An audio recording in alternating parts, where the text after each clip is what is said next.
شهر رمضان الذي أنزل فيه القرآن هدى للناس وبينات من الهدى والفرقان اعوذ باللہ من الشیطان اللعین الرجیم بسم اللہ الرحمن الرحیم الحمد للہ وکفا وسلام علی عبادہ الذین اصطفیٰ محمد وعطرتہ الطاہرہ واللعنۃ الدائمۃ الی اہلہا اما بعد، ماہ رمضان المبارک کی روزانہ کی دعا کی مختصر تشریح۔ آج کے دن کی جو دعا تعلیم فرمائی گئی ہے وہ دعا یوں ہے کہ اللہم اہدنی فیہ لصالح الاعمال واقض لی فیہ الحوائج والآمال یا من لا یحتاج الی التفسیر والسؤال یا عالما بما فی صدور العالمین صلی علی محمد وآلہ الطاہرین۔ اے اللہ، مجھے ہدایت دے نیک اعمال کی جانب، واقض لی فیہ الحوائج والآمال، پروردگار میری حاجتوں کو پورا فرما، میری امیدوں کو برلا۔ یا من لا یحتاج الی التفسیر والسؤال، اے وہ کہ جو تفسیر کا محتاج نہیں ہے، اے وہ کہ جو سوال کیے جانے کا بھی محتاج نہیں ہے، مانگے جانے کا بھی محتاج نہیں ہے، کہ وہ اس بات کا بھی محتاج نہیں ہے کہ اس سے طلب کیا جائے تو وہ عطا کرے، تفسیر کی جائے، اس کے سامنے مفصل بیان کیا جائے اپنا مسئلہ پورا، ہسٹری بیان کی جائے اسے اس کی بارگاہ میں، پھر وہ عطا کرے گا، پھر وہ مشکل حل کرے گا۔ رب ذوالجلال ان چیزوں کا محتاج نہیں ہے۔ یا عالما بما فی صدور العالمین، اور اے وہ کہ جو جاننے والا ہے ان تمام باتوں کا کہ جو عالمین کے سینوں میں پوشیدہ ہیں۔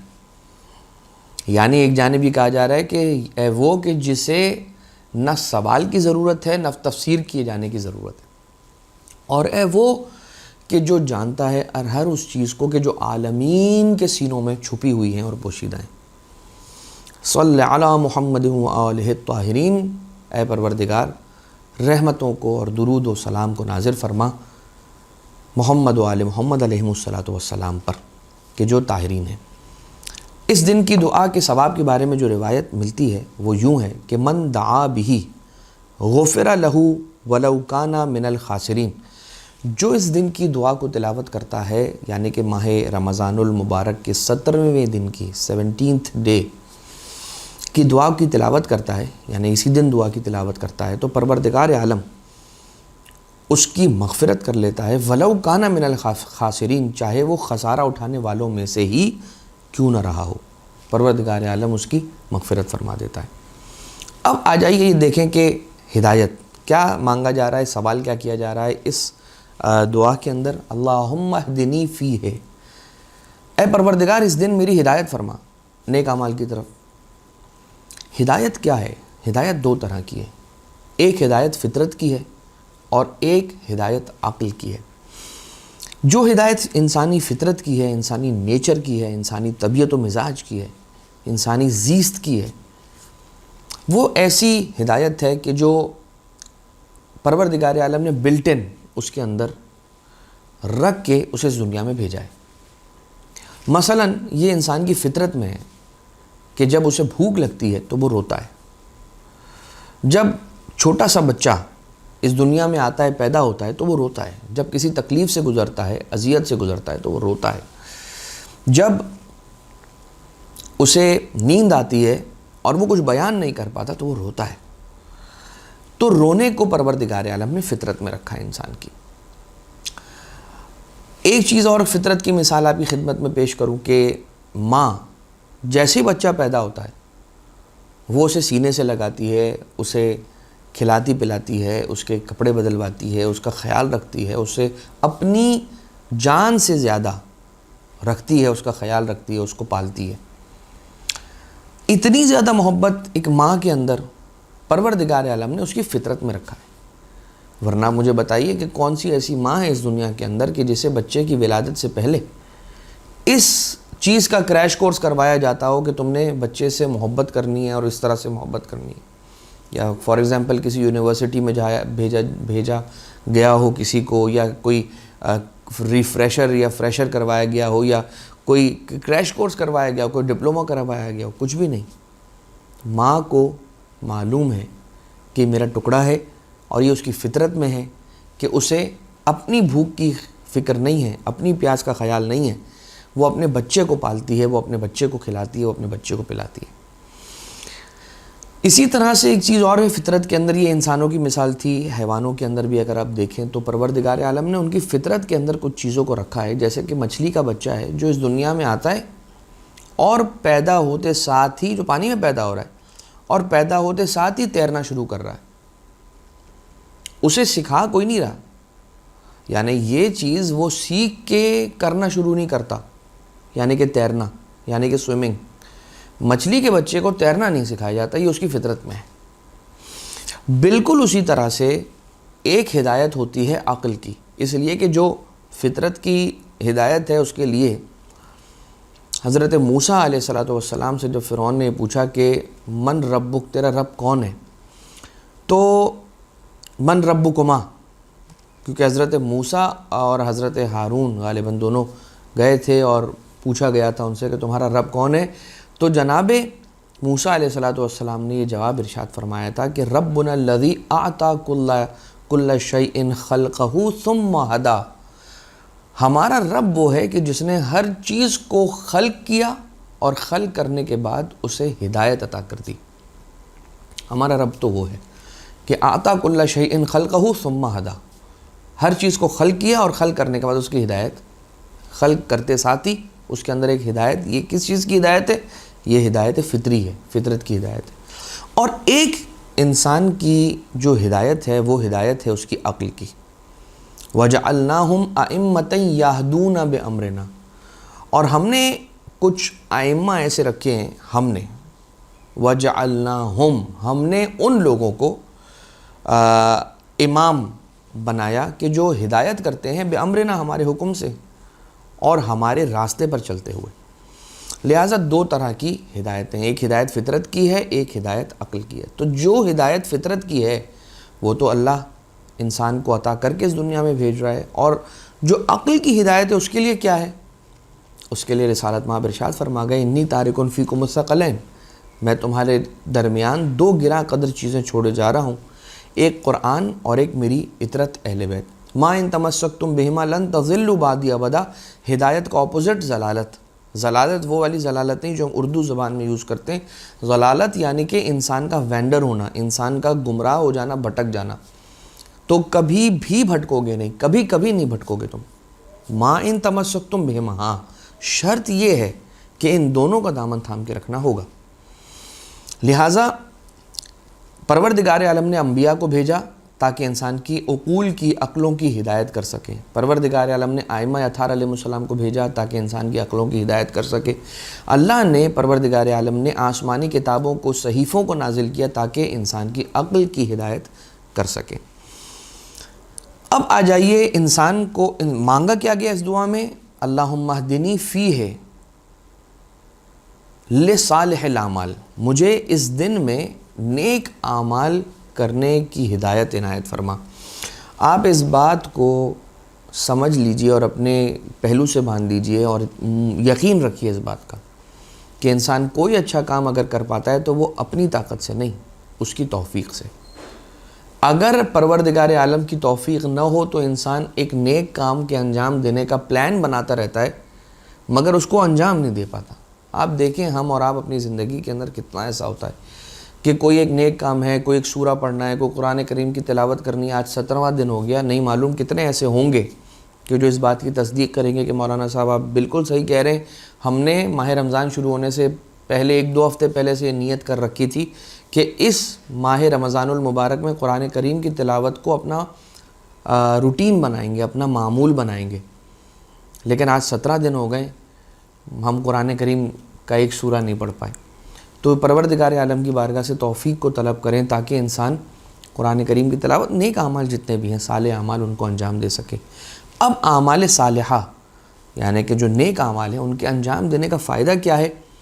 قرآن کریم کی سورہ نحل کے اندر آیت نمبر 97 میں پروردگار عالم یہ ارشاد فرماتا ہے، بسم اللہ الرحمن الرحیم، من عمل صالحا من ذکر او انثی وہو مومن، اگر کوئی شخص نیک اعمال کو، صالح اعمال کو انجام دیتا ہے اس عالم میں کہ وہ مومن ہو، وہو مومن، اب وہ مرد ہو یا عورت، اس سے فرق نہیں پڑتا، میسکولن ہو یا فیمنن ہو، فرق نہیں پڑتا، ہاں مومن ہو، فَلَنُحْيِيَنَّهُ حَيَاةً طَيِّبَةً، تو ہم اسے ایک ایسی زندگی عطا کرتے ہیں کہ جو حیات طیبہ ہوتی ہے، ایک پاک پاکیزہ زندگی گزرواتے ہیں اس کو ایک پاک پاکیزہ زندگی عطا کرتے ہیں، وَلَنَجْزِيَنَّهُمْ أَجْرَهُمْ بِأَحْسَنِ مَا كَانُوا يَعْمَلُونَ، اور ان کو ایک ایسا اجر دیتے ہیں، جزا دیتے ہیں، ایسے جزا کہ وہ اجر جو ان کو ملنا ہوتا ہے وہ ان کے بہترین کاموں کے انجام دینے پر جو انہیں ملنا چاہیے وہ ہم دیتے ہیں۔ اب دیکھیے کیا کہا جا رہا ہے، من عمل صالحا من ذکر او انثی وہو مومن، اگر کوئی مومن ہے، مرد ہو یا عورت اس سے فرق نہیں پڑتا، مومن ہے، اور اس نے کوئی بھی نیک عمل انجام دیا، من عمل صالحا، فَلَنُحْيِيَنَّهُ حَيَاةً طَيِّبَةً، دو اس کے ایفیکٹس مرتب ہوں گے، ایک ایفیکٹ یہ ہے کہ اس کو حیات طیبہ ہم دیں گے، دوسری بات وَلَنَجْزِيَنَّهُمْ أَجْرَهُمْ، اور ہم انہیں جزا دیں گے ایک ایسے اجر کے ذریعے سے بِأَحْسَنِ مَا كَانُوا يَعْمَلُونَ، کہ وہ نیک عمل جو انہوں نے انجام دیا ہے اس کو اگر انہوں نے 100% ایفیشنسی کے لیول پہ لے جا کے انجام دیا ہوتا تو ان کو کیا اجر ملنا چاہیے تھا وہ اجر ہم ان کو دیں گے۔ آپ غور کیجئے گا اس بات میں، اس لیے کہ یہاں پر آیت کے ابتدا میں یہ نہیں لکھا ہے من عمل صالحا بأحسنها، یہ نہیں کہا گیا ہے، من عمل صالحا کہا گیا ہے فقط، کوئی اگر نیک عمل کرتا ہے، یہ نہیں کہا گیا کہ اگر کوئی نیک عمل کرتا ہے، اتنا نیک اور ایسا عمل کہ جو احسن عمل ہے تو ہم اس کو احسن جزا دیں گے، یہ نہیں کہا جا رہا ہے، یہ کہا جا رہا ہے کہ وہ کرے گا نیک عمل مگر جزا اس کو ملے گی اس کی احسن، اگر یعنی کہ اس نے نیک عمل کیا ہے لیکن وہ اس نیک عمل کی کوالٹی تھی 50/50 50/50 یا 60/40 یا 30/70 یا 80/20، وہ نیک عمل اس نے جو انجام دیا وہ 100% ایفیشنسی پہ نہیں تھا، لیکن اس کو جزا پروردگار عالم دے گا ایسی کہ اس نے 100/100 نمبر حاصل کیے اور اس نے بیسٹ کیا اپنا۔ یہ کس کے لیے ہے پروردگار کا پروٹوکول، کہ جو نیک عمل کرتا ہے مومن ہو، تو پھر پروردگار اسے حیات طیبہ بھی عطا کرتا ہے بِأَحْسَنِ مَا كَانُوا يَعْمَلُونَ، کہ جو بہترین طرح سے اس نے کوئی نیک عمل کیا اس کا جزا پروردگار عالم اس کی عطا کرتا ہے۔ سورہ فرقان کے اندر ہے 70th آیت کہ إِلَّا مَن تَابَ وَآمَنَ وَعَمِلَ عَمَلًا صَالِحًا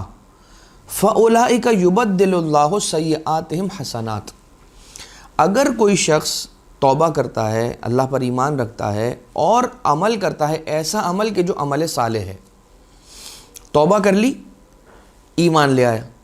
ایمان لانے کے بعد نیک عمل کیا، عمل صالح، یہاں پر بھی وہی ہے جیسا کہ سورۃ النحل کی آیت 97 میں تھا، اسی طرح کی سچویشن ہے آیت 70 نمبر کی آیت سورہ فرقان کے اندر،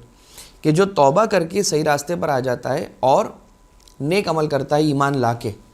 تو پھر پروردگار عالم فاولئک، تو یہ وہ لوگ ہیں کہ جن کے اللہ برائیوں کو حسنات میں تبدیل کر دیتا ہے۔ آپ یہ دیکھیے پروردگار عالم اس کی برائیوں کو مٹانے کا نہیں کہہ رہا ہے کہ میں اس کی برائیوں کو مٹا دوں گا، اس نے جو گناہ کیے کل تک وہ زیرو ہو جائیں گے، اب وہ نئے سرے سے نیک اعمال کا سلسلہ شروع کرے۔ پروردگار عالم کہہ رہا ہے کہ جو اس کے بیلنس کے اندر، یعنی کہ جو فگر اس کے اکاؤنٹ کے اندر مائنس میں تھی اس کو پلس میں کر دوں گا، یعنی کہ جو انسان نے برائیاں کی تھیں اس کو میں چینج کر دوں گا انٹو اچھائی، اور یہ پروردگار ہی کر سکتا ہے۔ کتنا کریم ہے کہ اگر کوئی توبہ کر کے اس کی بارگاہ میں واپس آ جائے اور معافی طلب کر لے اور ایمان لے آئے اور عمل صالح کرے، تو جو پچھلی برائیاں تھیں اب وہ برائیاں نہیں رہیں گی، برائیاں ختم ہو گئی، زیرو بھی نہیں ہوں گی، بلکہ پروردگار انہی برائیوں کو کنورٹ کر دے گا اچھائیوں میں۔ سبحان اللہ۔ پھر سورہ غافر کے اندر یہ ہے آیت نمبر 40 کے اندر ومن عملہ صالحا من ذکر او انثى وهو مؤمن، بالکل سورۃ النحل کی آیت کا سٹائل. فاولئک يدخلون الجنۃ یرزقون فیہا بغیر حساب، تو ان کو جنت میں داخل کیا جائے گا اور انہیں اتنا رزق دیا جائے گا کہ اس کا کوئی حساب کتاب نہیں ہوگا، بغیر حساب، انلمیٹڈ، انفائنائٹ عطا کیا جائے گا. اب حوائج کی برآوردگی، یہ کیا کہا جا رہا ہے کہ وقض لی فیہ الحوائج والاعمال، اور پروردگار اس دن کے اندر میری حوائج کو پورا فرما، قضاء حاجت فرما میری، اور میری امیدوں کو پورا فرما. گویا رب ذوالجلال تو میری حاجتوں کو پورا کر، اور پروردگار کہہ رہا ہے اے مومن جا کے میرے دوسرے مومن بندے کی حاجت کو تو پورا کر دے. جب تو میرے مومن بندے کی حاجت کو پورا کرنے کے لیے اپنے گھر سے نکلے گا تو نکلے گا اس کی حاجت روائی کے لیے، مگر اس سے قبل کہ تو اس کی حاجت روائی کر لے میں تیری حاجتوں کو پورا کر دوں گا. یا من لا یحتاج الی التفسیر والسؤال، وہ پروردگار کسی کو شرمندہ نہیں کرنا چاہتا، وہ نہیں چاہتا کہ ہم کھڑے ہو کر اپنا پورا کیس اسے سنائیں اور جب تک سناتے رہیں تب تک شرمندہ ہوتے رہیں. یہ پروردگار نہیں چاہتا اور نہ ہی محتاج ہے، اور وہ سب جانتا ہے. بس انسان کے ایک آنسو کا قطرہ کافی ہے پروردگار کو ساری رودات پہنچا دینے کے لیے. یا عالماً بما فی صدور العالمین، وہ کہ جو عالمین کے سینوں میں جو خیالات، جو نیتیں، جو چیزیں پوشیدہ ہیں وہ سب جانتا ہے. صلی علی محمد و آلہ الطاہرین، اے پروردگار اپنی پاک حبیب حضرت محمد مصطفیٰ صلی اللہ علیہ وآلہ وسلم کی ذات والا صفات پر اور ان کی پاکیزہ آل پر اپنی رحمتوں کو نازل فرما، اور ہم سب سے راضی ہو جا. ہم سب کی اطاعتوں اور عبادتوں مناجات کو اپنی بارگاہ سے مقبول و منظور فرما، اور ہمیں نیک اعمال کی، اعمال صالحہ کی توفیق عنایت فرما. وما علینا الا البلاغ المبین، وصلی اللہ علی محمد و آلہ الطیبین الطاہرین.